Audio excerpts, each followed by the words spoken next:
Анамды жылатпағаның үшін, рухымды құлатпағаның үшін, рахмет әке.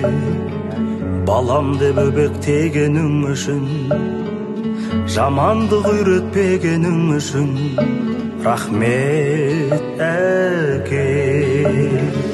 Қорғансыз тастамағаның үшін, ниетті ластамағаның үшін, рахмет әке. Ең жақсы адам болғаның үшін, адамнан адал болғаның үшін, рахмет әке.